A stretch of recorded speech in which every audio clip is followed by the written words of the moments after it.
So I wanted to talk a little today about the new films that are coming from veteran filmmakers Martin Scorsese and Michael Mann.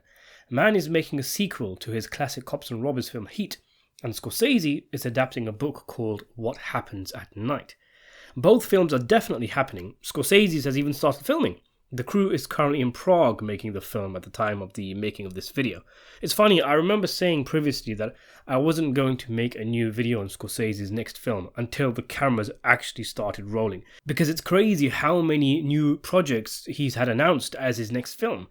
Every month it was a different movie. There was the Hawaiian gangster flick with Dwayne Johnson and Emily Blunt, the Sicilian crime picture Midnight Vendetta, a Sinatra biopic, The Wager, Home, Devil in the White City, and a few others. And meanwhile, he hasn't actually filmed anything since 2021, 5 years ago, and it's been 3 years since the release of Killers of the Flower Moon. It's gotten to a point where Scorsese fans are just wishing the 83-year-old shoots something, anything, just so we can get at least 1 or 2 more Marty flicks before the inevitable happens and the master bows out. And of all the projects he was slated to make, it's the most recent one he was attached to that he's actually making, and the one that's made a lot of us go, huh?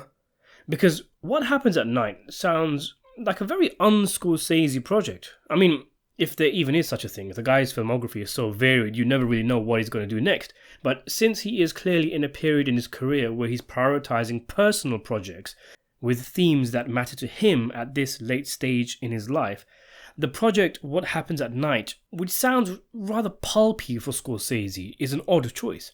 He's a Catholic, of course, and has been trying to make Silence for ages, which he ended up doing. The Irishman allowed him to close out the genre of the gangster pictures he and his guys like Robert De Niro and Joe Pesci made so famous, and it tackled themes of aging, regret, looking back on your life. And Killers of the Flower Moon was a deep passion for Scorsese, tackling systemic injustice, intimate betrayal, and with the final scene, Scorsese even grappling with his own legacy and the limitations of the film medium itself. Leonardo DiCaprio has said that Scorsese is very attached to the new material they're making, but it still feels like an unorthodox choice. The plot of the film is as follows. A married American couple visits a snowy European town to adopt. At their eerie hotel, they meet odd characters, a chanteuse, a businessman, and a faith healer. Reality blurs as they pursue the baby and question their lives. It sounds kind of similar to The Shining or Shutter Island, which is weird because Scorsese has actually expressed regret at making Shutter Island, with it being suggested that it's not deep thematically, a waste of his time, if you will. He didn't actually say that, but that's kind of the gist that you kind of get from his interviews if you read between the lines, which is why it's strange that at this point in his life, where you would imagine he would pick his next project, envisaging it as his last, he's choosing what appears to be a gothic thriller of sorts. The only way I can really link it to Scorsese personally is that the main character's wife is supposed to be dying of a disease throughout the film, and Scorsese's wife has had Parkinson's for more than 30 years, so perhaps there is a personal element to the project. I haven't read the book, and I don't plan to. It'll be the first time in years I see a Scorsese film without having read the book first, and I just want to go in blind and enjoy myself. But from what I hear, it can be a difficult read, meandering in places, with many questioning what Scorsese saw in it, that it doesn't seem like his kind of project, but having faith that he can make a good film from it. Of course, it's worth mentioning that it might not have been an active choice from Scorsese to make this film his next one. Many of his slated projects have had all sorts of development issues. Maybe this one was the easiest to get off the mark. Maybe I'm a bit boring, but from all the projects Scorsese apparently had lined up, aside from things like Midnight Vendetta and the Hawaiian flick, which admittedly I think would make really entertaining Scorsese films, I was actually hoping he'd make Home next.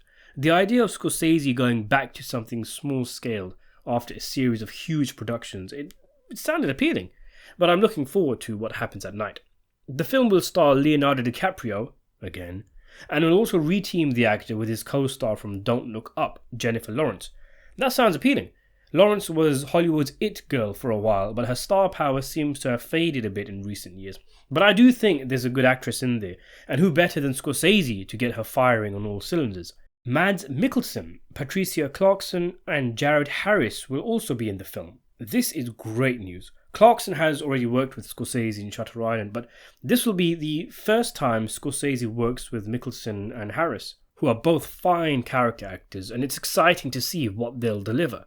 I spoke in my video titled Martin Scorsese Needs to Stop Working with Leonardo DiCaprio that one of the reasons why I wanted to see Scorsese change it up was that I wanted to see what he could do with a different leading man. He's worked with Tom Cruise, Paul Newman, William Dafoe, Nicolas Cage, Daniel Day-Lewis, Nick Nolte, Robert De Niro, and others as leading men. But ever since Gangs of New York, it's almost exclusively been DiCaprio and everything, when there's so many great actors out there that Marty hasn't worked with. So yes, it is DiCaprio again, but the supporting cast being new faces who are fantastic, exciting actors is the next best thing. It's another Shutter Island comparison here for me, because I remember that film being one where I took notice of all these fantastic actors that Scorsese was working with for the first time.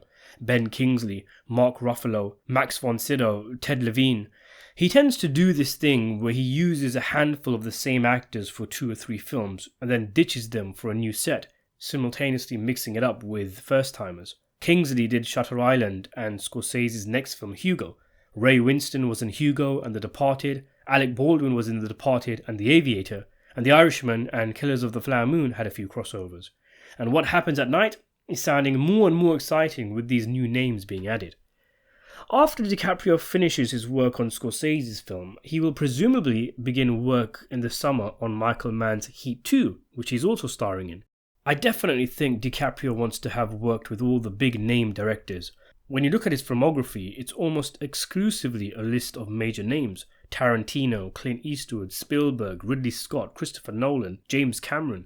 And interestingly, both films, Heat 2 and What Happens at Night, are released in the same year, probably 2027. It's yet another case of DiCaprio's career mirroring Robert De Niro's, in a manner of speaking. Because in 1995, De Niro was also in both Scorsese's and Michael Mann's film Casino and Heat, respectively.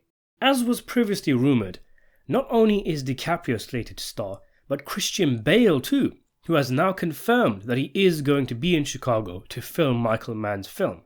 That detail about Chicago is important because it suggests Bale will be part of the prequel storyline of Heat 2, which, if you didn't know, has already been released as a book a few years ago, which I've reviewed on the channel as well. That would mean Bale is likely either to play Vincent Hanna, Al Pacino's character in the original, or the new character Otis, a psychopathic leader of a group of home invaders. Leonardo DiCaprio is rumoured to be playing Val Kilmer's character Chris, who gets his own extended storyline in the book. But there's no official confirmation on who's playing who, and other names like Adam Driver, Austin Butler, and Bradley Cooper have been thrown around as well. The scale of the film sounds massive. Mann reportedly wanted $200 million for the film, and he took the budget down to $170 million, with filming slated for Chicago, LA, Las Vegas, Singapore, and South America. And this casting shows that this is not going to be some hanger-on sequel that fades away into the abyss. It's clearly intended as a major blockbuster event film. I mean, you're never going to match Al Pacino and Robert De Niro. It isn't just that they're arguably the two best actors of their generation, arguably the two best actors of all time, but there's also the quote-unquote rivalry, often compared, often up for the same roles, and then perfectly cast as antagonists to each other at the peak of their careers, in a film that gives both equal amounts of screen time that makes both of them rival characters. The first Heat was built with their real-life careers in mind, and of course the duo were backed up by a stellar supporting cast. DiCaprio and Bale might be the closest thing to De Niro and Pacino we can get in the current era. You know, I've spoken in previous videos about some issues I have with this project. There's the fact that Heat is a great film and doesn't need a prequel sequel. There's the issue of how much time has gone by between the original film and this new one. The issue of recasting, actors having now to do impersonations of other actors maybe, de-aging, whatever. There's the fact that the novel, though fun, has some issues. Notably, a lot of coincidences to get a whole bunch of characters to be in the same place at the same time. And the biggest issue is Michael Mann himself, who has shown that he is not the filmmaker he was in the 1990s. I would love it if Heat 2 comes out with a bang and it's the best crime film in years. But there are question marks. And unfortunately, the biggest question mark for me is Michael Mann himself. That being said, I don't want to be the pessimist in the room stinking up the place. I'm going to take off my critical hat in the run-up to this film and put on my film fan hat, because let's take a step back and appreciate that two masters of the craft, Martin Scorsese and Michael Mann, who are both in the 80s, are shooting new films this year. That's something that, as a huge fan of these guys, I have to appreciate. And one thing I have to say in Mann's favour is that unlike his previous movies like Ferrari and Black Hat, Heat 2 is a project he keeps talking about and has been for a while, so he's clearly in love with these characters and is going to go all out. So yes, though What Happens at Night will be a different kind of film to what many of us expected Scorsese's next film would be, and Heat 2 could be a disaster, or even worse, just a bog-standard mediocre movie, I probably need to stop moaning and just get on the hype train for what is probably Marty and Mann's final rides. What do you make of these upcoming movies? Let me know in the comments section below. Subscribe to the channel, and thanks for watching.